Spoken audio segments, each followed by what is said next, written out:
com a gente. Maravilhoso. Quero chamar, então, aqui o Kaique, que vai falar no desafio da Ambev, que, como eu falei lá no começo, também foi parceira desse projeto junto com a gente, dando algumas bolsas para os nossos alunos, participando de mentorias, de discussões e também com esse desafio. Então, Kaique, o desafio Ambev, uma estratégia para oferecer novos produtos. Boa tarde, pessoal, tudo bem? A tela tá indo? Tá aqui, perfeito. Aí, foi. Então, vamos lá. Boa tarde, pessoal, meu nome é Kaique, eu faço parte do grupo do Desafio do Marketplace da Ambev, uma estratégia para oferecer novos produtos. E o desafio que foi apresentado pela Ambev foi o de aumentar o market share da companhia com foco no marketplace que é voltado para o público B2B. O nome da plataforma é a BIS. Nele, os estabelecimentos parceiros eles têm acesso a diversos produtos para o seu negócio que vão desde bebida, que é o core da companhia, até alimentos. E o primeiro desafio é entender quais produtos que devem ser ofertados nessa plataforma. Além disso, entender também qual que é o comportamento de consumo dos parceiros e entender localidades estratégicas para a localização dos centros de distribuição. E para entender o comportamento desses parceiros, foi um desafio que nós tivemos de encontrar bases de dados que nos fornecesse essa informação. Então, nós utilizamos uma base do Ministério do Turismo, que conta com dados de cadastro de prestadores de serviços turísticos e é segmentado por restaurantes, cafeterias e bares. E o cadastro para esse tipo de estabelecimento, ele é opcional, mas ele garante uma série de benefícios. Então, a gente acredita que essa base ela tem uma amostra da população de estabelecimentos que são possíveis clientes da plataforma BIS. Além da Cadastur, nós também utilizamos os dados do IBGE, da estimativa da população das cidades em 2021.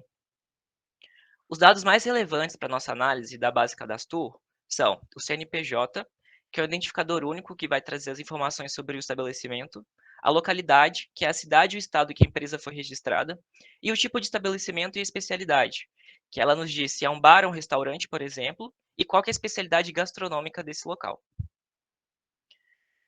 Então, a gente utilizou essas bases para fazer uma análise descritiva, juntando todos os cadastros de trimestrais de 2019 até 2021. A gente considerou esse range de anos porque a validade do cadastro para pessoas jurídicas no Ministério do Turismo é de 2 anos. E com isso, a gente buscou entender qual que é a distribuição e a característica dos restaurantes, bares e cafés no Brasil. Trazendo um panorama geral da nossa base, ela está distribuída da seguinte forma: a gente tem ao todo 22.339 empresas. Dessas, aproximadamente 11.500 são restaurantes, 1.700 bares e 1.200 cafeterias. Como a gente pode perceber, o número de restaurantes ele é bem elevado, comparado aos outros. Olhando agora o panorama geral de especialidade, a gente percebe que a cozinha brasileira e a regional são as mais predominantes, com aproximadamente 11 mil estabelecimentos ao todo, somando essas duas. E fazendo um estudo de mercado, a gente concluiu que os produtos que não podem faltar no marketplace para atender essas especialidades por todo o território nacional são arroz, feijão, farinhas, óleos e carnes.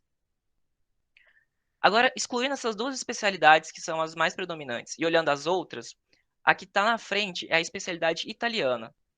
E os produtos que, de acordo com o nosso estudo de mercado, que são mais predominantes nessas cozinhas são molho de tomate, macarrão, queijo parmesão e azeite de oliva. E as localidades que essa especialidade é mais comum é em Minas Gerais, São Paulo, Santa Catarina e Rio Grande do Sul. E essa informação da especialidade, da localidade, ela é importante para a gente entender quais seriam os pontos estratégicos para o centro de distribuição, seja a instalação de um centro de distribuição, onde esses produtos precisam estar localizados. Então, seguindo na nossa análise, logo em seguida a gente tem a especialidade portuguesa, com 551 estabelecimentos. E os alimentos mais procurados pelos estabelecimentos dessa especialidade são bacalhau, arroz, queijo parmesão e sardinha. E os estados de maior concentração, Alagoas, Minas Gerais, São Paulo e Santa Catarina. Por fim, a gente trouxe a especialidade japonesa com 396 estabelecimentos. E os produtos mais consumidos, shoyu, arroz, alga marinha e vinagre. E os estados em que ela está mais presente, Rio de Janeiro, São Paulo, Paraná e Santa Catarina. Fazendo um cruzamento de dados da nossa base Cadastor com a base do IBGE da estimativa de população, a gente trouxe um indicador de densidade turística, que seria a quantidade de estabelecimentos a cada 10 mil habitantes de uma cidade.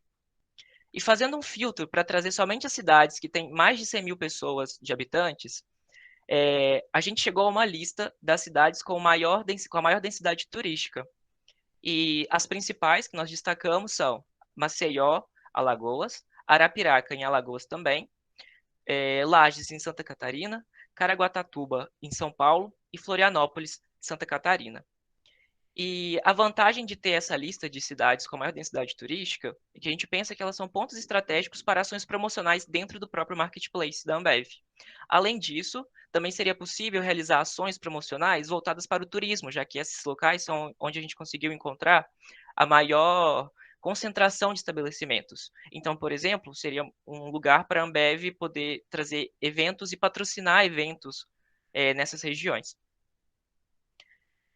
Então, essas foram as nossas análises, e a nossa equipe ela é composta pela Beatriz, por mim, Kaique, pela Caroline Barros e pelo Mathieu, e esse foi o nosso projeto. Muito obrigado. Sensacional, Kaique, time, parabéns, parabéns pelo trabalho, e agora eu quero abrir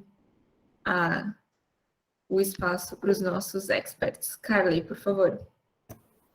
Time, limão e limonada, né? Eu acho que vocês tinham que pensar isso numa próxima, porque foi o que vocês fizeram. Senti uma super evolução de vocês, acompanhei a história, então acho que de um início sem muitos dados, vocês conseguiram trazer informações super relevantes, então essa análise com a indicação dos itens a serem vendidos conforme a especialidade de cada restaurante é sensacional. E depois também essa evolução para uma análise que não me lembro de a gente ter previsto, mas a densidade turística foi uma super inovação. Meus parabéns, eu estou realmente muito positivamente impactada por onde vocês conseguiram chegar com os dados tão diminutos assim. Parabéns, time, vocês foram além. Eu também gostaria de parabenizar, a gente acompanhou, né, o tempo curto que vocês tiveram para desenvolver todas essas análises. Parabéns mesmo, acho que vocês tiveram insights muito legais ali de já montarem combos de produtos, pensando por qual localidade, a questão da densidade, né, que a gente tinha conversado anteriormente. Eu ia falar duas coisas, porque eu não entendi muito bem por que o Ministério do Turismo solta essa base especificamente, né? Porque daí você tem uma redução muito grande de CNPJs. Mas talvez vocês tiverem sim que conversar com o pessoal da turma da Receita Federal lá, que eu acho que cruzando essas duas bases vai dar trabalho, mas dá para tirar alguns insights legais ali, pensando nessas duas reunidas aí, as quinais. E a outra coisa que eu ia comentar, que eu acho que vale a pena a reflexão, é o seguinte: existe uma jornada analítica que qualquer organização faz, né? E ela começa com análise descritiva, né? Depois vai para preditiva, depois vai para prescritiva e depois chega na autônoma. Então, assim, análises descritivas bem feitas, com indicadores bem construídos, fornecem inúmeros insights para inúmeras boas decisões dentro das organizações. Então, não fiquem tristes de não ter desenvolvido um modelo preditivo, porque modelos descritivos bem feitos fornecem muitas boas decisões, tá? Sensacional. Jones? Eu ia trazer justamente esse ponto que o Kleber trouxe no final. Acho que essas análises descritivas, elas são o início da jornada ali. Acho que é muito complicado até muitas vezes, quando você não tem esse histórico, não tem essa parte, você partir para modelos mais avançados. Então, achei super legal.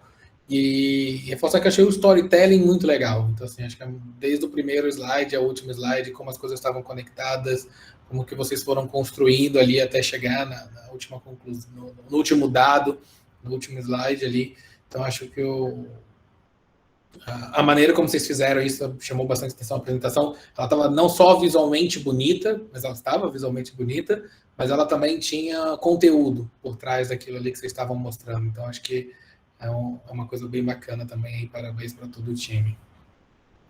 Muito legal. Kaique?